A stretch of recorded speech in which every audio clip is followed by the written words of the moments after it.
أعوذ بالله من الشيطان الرجيم.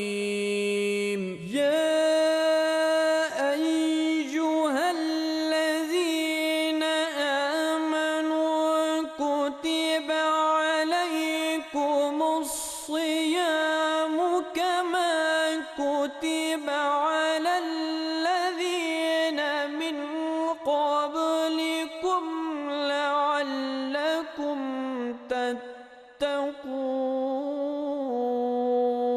أشهد أن لا إله إلا الله وحده لا شريك له وأشهد أن محمدا عبده ورسوله أما بعد فأعوذ بالله من الشيطان الرجيم.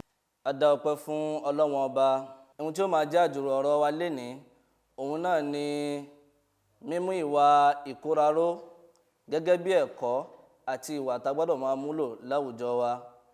Ìyẹn ni ó mú wa lọ síbi áyà ọgbà ọ̀rọ̀ súra al-mu'minun ẹsẹ̀ ìkẹfà sí ìkẹjọ níbi tí ọba àlékè ọlá ti ń sọ fún wa pé Ọlọ́run Ọba ní walladhina hum li furujihim hafidhun, àwọn tó jẹ́ pé wọ́n ń ṣọ́ abẹ́ wọn, wọ́n ń ṣọ́ ibi ìpamọ́ wọn, illa ala azwajihim, àyàfi fún àwọn ìyàwó wọn àbí fún ọkọ wọn, aw ma malakat aymanuhum, tàbí àwọn nǹkan tí ọwọ́ ọ̀tún wọn pa lérè, fa innahum ghayru malumin, àwọn eléyìí làwọn tó jẹ́ pé wọn ò ní ẹ̀bi, famanibtaga wara'a dhalika fa ulaika humul aadun, ẹni náà tó bá wá ṣe kọjá eléyìí, àwọn wọ̀nyí náà ni àwọn tí wọ́n jẹ́ olùrékọjá ìlà. Tí a bá wò kí ni wọ́n tá ń pè ní ìkóraró nínú Islam, ìkóraró jẹ́ ọ̀nà àfi ń kóra wa ró kúrò nínú ìwà àgbèrè, kúrò nínú ìbáṣepọ̀ tí ò sí ètò ìgbéyàwó nínú ẹ̀. Ipò ìkóraró yìí náà òun náà là ń pè ní ipò mímọ́.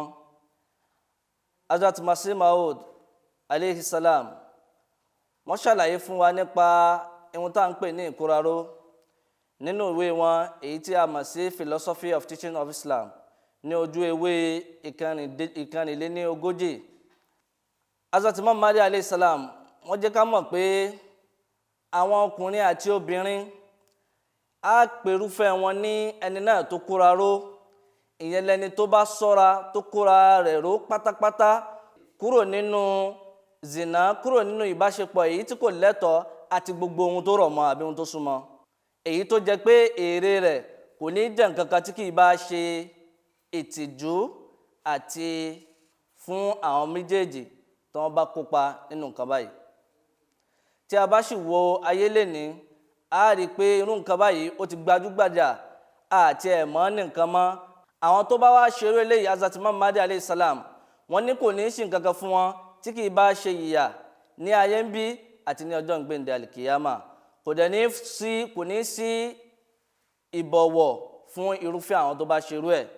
Eléyìí ó jẹ́ ká lọ sí inú àlàyé al-Qur'an èyí tí Hazrat Bashiruddin Mahmud Ahmad tí wọ́n kọ. Wọ́n ṣe àlàyé fún wa pé ohun tá ń pè ní furuj òun náà ni jamu'u farj. Gbólóhùn farj ó túmọ̀ sí gbogbo ọ̀nà èyí tí ẹ̀míkẹ́mí tí ó lè fi wọ ọkàn wa tó sì jẹ́ pé á bo gbogbo ẹ̀yà ara, bí irú ẹ̀yà ara wo, bí ojú, etí, ahọ́n àti ọwọ́, bẹ́ẹ̀ náà àti ẹsẹ̀. Tí a bá sì wò ojú tí Islam fi wo irúfẹ́ nǹkan báyìí, a rí i pé Islam ò bójú àánú wo irúfẹ́ nǹkan báyìí, irú ìwà yìí. Torí náà gbogbo wa lọ́kùnrin àti lóbìnrin, pàápàá jùlọ àwa tá a jọ̀dọ́, ká rí i pé a kóraró, a kúrò nínú ìwà yìí. Ká má ṣe mú àṣà àwọn tó jẹ́ ìran míì tàbí àwọn tó jẹ́ ilẹ̀ aláwọ̀ funfun ká má fi ṣe ìgbésí ayé wa. Eléyìí kì í ṣe ẹ̀kọ́ Islam, kò sì bẹ́tọ̀ mu. Ìyẹn ni pé ohun tá ń pè ní ìkóraró ó kọjá ìbáṣepọ̀ èyí tí ò lẹ́tọ̀ọ́ nìkan, tí kì í ṣe tí bá ṣe pé gbogbo ohun tó lè mú wa láti fi súnmọ́ zìnà, láti fi súnmọ́ àgbèrè, òun náà ni ohun tá ń pè ní ìkóraró. Òun náà ni pé ká ṣọ́ etí wa láti má máa gbọ́ àwọn ọ̀rọ̀ tí ò wúlò, ká ṣọ́ ojú wa láti máa fi rí ìríkúrí àbí fi wo ìrankúran, ká sì ṣọ́ ahọ́n wa kúrò nínú ìsọkúsọ àti bẹ́ẹ̀ bẹ́ẹ̀ lọ. Eléyìí náà ni Ọlọ́run Ọba sọ fún wa nínú Al-Qur'an, nínú ọgbà ọ̀rọ̀ Bani Israel ẹsẹ̀ 33. Ọba àlekèọlá ní la taqrabu zina, ẹ má ṣe súnmọ́ zina, ẹ má ṣe súnmọ́ àgbèrè, torí pé àgbèrè yìí ìwà burú ni, ọ̀nà èṣù sì ni, ọ̀nà ibi ni. Ọlọ́run Ọba ń sọ fún wa láàyè yìí láti má súnmọ́ zina, láti má súnmọ́ rárá, ọ̀nà tí ó gbé wa débẹ̀ kárípa yàgò fún, ká tó wá sọ pé ẹni tó bá tún ṣe gangan. Èyí ló ṣe jẹ́ pé kí gbogbo wa lọ́kùnrin lóbìnrin kárí pé a jìnnà pátápátá kúrò nínú tó lè sún wa sí zina. Islam ti fún wa ní ọ̀nà èyí tá a lè fi borí eléyìí, èyí tá a lè fi jogún ohun tá a fi ní súnmọ́ zina. Àkọ́kọ́ ń bẹ òun náà ni tá a bá lè gbìyànjú láti yàgò fún ìbáṣepọ̀ pẹ̀lú àwọn ẹ̀yà míì tí èṣe tiwa, kọkùnrin àtobìnrin máa wà pọ̀, ká yàgò fún, torí pé ànábì wa Muhammad sallallahu alaihi wasallam wọ́n sọ fún wa pé ibi tẹ́ ẹ bá ti rí ọkùnrin àtobìnrin nìkan, kò ní sí nǹkan kan tí ó sì kẹta wọn tí kì í bá ṣe ṣàìtàn. Ṣàìtàn ò sì sí ní nǹkan kan tí kì í bá ṣe kó mí ìmísí aburú sí wa lọ́kàn. Torí náà kákọ́ mú eléyìí ní ọ̀kúnkúndùn, ká rí pé a jìnnà, ká kúrò, ká má bá àwọn tí kì í ṣe ẹ̀yà wa, ká má bá wọn, kì í ṣe pé ká má bá wọn ṣe, ṣùgbọ́n ká mọ irú ìbáṣe tá a ṣe pẹ̀lú wọn. Eléyìí ni nǹkan àkọ́kọ́. Èyí tó sì kejì òun náà ni pé ká máa rẹ ojú wa sílẹ̀. Ọlọ́run Ọba ti sọ fún wa nínú ọgbà ọ̀rọ̀ An-Nur ẹsẹ̀ 29. Ọlọ́run Ọba ní kullil mu'minin, rẹ Muhammad sọ fún àwọn olùgbàgbọ́ òdodo, yaguddu min absarihim, kí wọ́n rẹ ojú wọn lẹ̀, wa yahfazu furujahum, kí wọ́n sì bo ibi ìpamọ́ wọn, dhalika azka lahum, torí pé eléyìí ni ohun tó mọ́ jùlọ fún wọn. Torí náà ká yàgò fún gbogbo ìwà tí ò da, ìwà zina, ìwà tó lè mú wa lọ síbi zina, ká rẹ ojú wa lẹ̀, ara rẹ̀ ni. Bákan náà ni àṣẹ tí Ọlọ́run Ọba pa fún àwọn mùmìnì lọ́kùnrin, ìyẹn náà ló pa fún àwọn mùmìnì lóbìnrin nínú àyà tó tẹ̀lé. Eléyìí ń túmọ̀ sí pé àtọkùnrin àtobìnrin a ní láti yàgò, ká ti rẹ ojú wa sílẹ̀, ká sì rí i pé à ń ṣọ́ ara wa. Eléyìí ni ọ̀nà tí a lè fi gbà súnmọ́ àánú Ọlọ́run Ọba, tí a lè sì fi rí ìfọkànmímọ́. Bákan náà, pàápàá jùlọ àwa tá a jẹ́ ọ̀dọ́, ká rí i pé à ń yàgò fún ìwòkuwò, ká máa wo ìrí, ká máa gbẹ́ ìgbọ́kúgbọ́. Tá a bá wo ayé nísìnyí, ayé ti lu jára lóríṣiríṣi, oríṣiríṣi nǹkan ló ń wà lórí íńtánẹ́ẹ̀tì, ká rí i pé à ń yàgò fún eléyìí.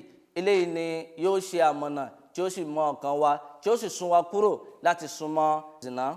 Èyí tó sì kẹta rẹ̀ òun náà ni ètò lílo hijab tí a mọ̀ sí ìbòrí. Eléyìí ó jẹ́ nǹkan tó tún ṣe pàtàkì tí Islam sì sọ ọ̀rọ̀ tó ọ̀rọ̀ lórí ẹ̀. Ìyẹn náà la tún lè fi dáàbò bò, àbí tó lè tún dáàbò bò wá.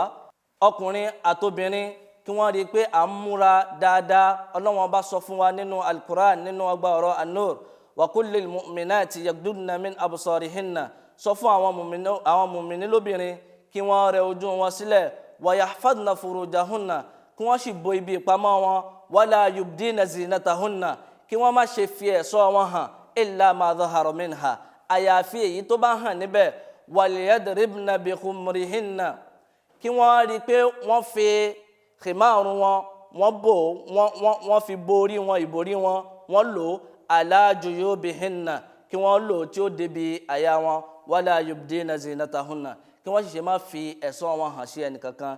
Gẹ́gẹ́ bí mùsùlùmí, a gbọ́dọ̀ mọ̀ pé fìtínà èyí tí àti ẹ̀ṣẹ̀ tó ń dojúkọ wa lénìí, òun náà ni pé ìmúra kímúra léyìí tí ó gbojúgbajà láwùjọ wa lénìí. Èyí tó tún sì kan ní rẹ̀ òun náà ni pé ká rí i pé à ń lékún nínú ìpayà Ọlọ́run Ọba, èyí tí a mọ̀ sí tákúwà. A gbọ́dọ̀ rí i pé à ń lékún nínú ìpayà wa, ká sì rí i pé à ń gbogbo ìfẹ́kùfẹ́ ká kúrò níbẹ̀, èyí tó lè mú wa láti fi dá ẹ̀ṣẹ̀. Èyí tó tún ṣe pàtàkì jù òun náà ni àdúrà ṣíṣe, léyìí tó jẹ́ pé ọ̀nà tí a lè fi rí ẹ̀ṣọ́ lọ síbi àánú Ọlọ́run Ọba, tá a fi rí ìsọkúrò nínú zina. Èyí tó tún ṣe karùn-ún rẹ̀ òun náà ni ètò ìgbéyàwó. Ànábì wa Muhammad sallallahu alayhi wa sallam wọ́n gba àwa tá a jẹ́ ọ̀dọ́ lọ́kùnrin lóbìnrin, wọ́n gbà wá nímọ̀ràn nípa ọ̀nà tí a lè fi kóraró kúrò nínú zina. òun náà ni ìgbéyàwó. Hazrat Abdullahi ibn Mas'ud radiyallahu anhu wọ́n gba àrọ́bà kan wá, wọ́n ní qala lana Rasulullah sallam, Ànábì sọ fún wa, ya ma'shara shabab, ẹ̀yin tẹ́ jẹ́ ọ̀dọ́ lọ́kùnrin àti lóbìnrin, man istata'a minkumul ba'a falyatazawwaj, ẹni náà tó bá ti tó láti ṣègbéyàwó nínú yín kẹ́ni náà ṣègbéyàwó, fa innahu aghaddu lil basar, torí pé a máa ń rẹ ojú èèyàn sílẹ̀, wa ahsanu lil farj, ó sì máa ń ṣọ́ abẹ́ ni, wa man lam yastati, ẹni náà tí ò bá wá tí ì lè ṣe, fa alayhi bis-sawm, kẹ́ni náà kó máa rí i pé òun gbààwẹ̀, fa inna lahu wija'un, torí pé eléyìí á jẹ́ ìdáàbòbò fún. Eléyìí náà ni ẹ̀kọ́ tí òjíṣẹ́ Muhammad sallam tó kọ́ fún wa. Ní ìparí, ká rí i pé a gbìyànjú ká lo gbogbo ọ̀nà èyí tí Islam ti filẹ̀ fún wa láti fi rí i pé à ń kóraró. Ànábì wa Muhammad sallallahu alayhi wa sallam wọ́n sọ fún wa pé man tamassaka bisunnati, ẹni náà tó bá mú sunna mi Muhammad lọ́kùnkúndùn, inda fasadi, nígbà tó ṣe ń kojú fìtínà, falahu ajru mi'ata shahid, ẹni ní o máa ní ẹ̀ṣẹ̀ 100 àwọn tó kú sójú ogun. Eléyìí ó túmọ̀ sí pé ká rí i pé a ní àdéhọ́kàn èyí tó tóbi jùlọ láti jìnnà sí zina, ká sì rí i pé à ń ṣọ́ abẹ́ wa. Eléyìí bákan náà Hazrat Masih Maud wọ́n ṣàlàyé fún wa nínú ìwé èyí tí mo ti kà síwájú. Wọ́n ní ohun tá à ń pè ní ìkóraró, òun náà ní ìgbà tí èèyàn bá ní ìkápá láti rí i pé ó ṣe zina tó sì rí i pé ó kóra rẹ̀ ró kúrò nínú nǹkan báyìí. Kì í ṣe ìgbà tí ó bá jẹ pé ẹni tó jẹ pé a ti mọ̀ pé ẹni yìí Ọlọ́run ò ṣẹ̀dá rẹ̀, ká wá sọ pé ẹni yìí ó ń ṣe ìkóraró.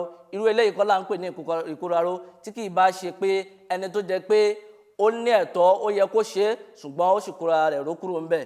Ohun tá à ń pè ní ìkóraró yìí, ó máa ń fúnni ní àlàáfíà lára ní àbí ní ti tẹ̀mí, bákan náà ó sì tún máa ń fúnni ní ìfọ̀kànbalẹ̀.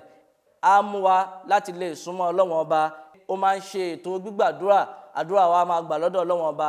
Èyí tó tún sì karùn-ún bẹ̀, òun náà ni pé ìkóraró, Ànábì wa Muhammad sallallahu alaihi wasallam wọ́n jẹ́ ó yé wa pé ẹni náà tó bá ń kóraró, tó bá lè ṣe ẹ̀rí fún àwọn pé òun á kóra òun ró, òun á ṣọ́ ahọ́n òun méjèèjì, ohun tó wà láhọ́n òun méjèèjì àti ohun tó wà ní àárín ẹsẹ̀ méjèèjì.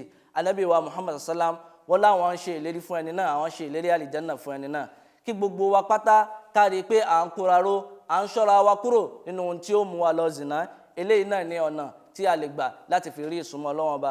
A bẹ̀ Ọlọ́run nínú àánú rẹ̀ kó ṣe àlékún amọ̀nà fún ẹnì kọ̀ọ̀kan wa. Rabbana alayka tawakkalna wa ilayka anabna wa ilayka al-masir, taqabbal minna innaka antas sami'ud du'a. Assalamu alaykum wa rahmatullahi wa barakatuhu.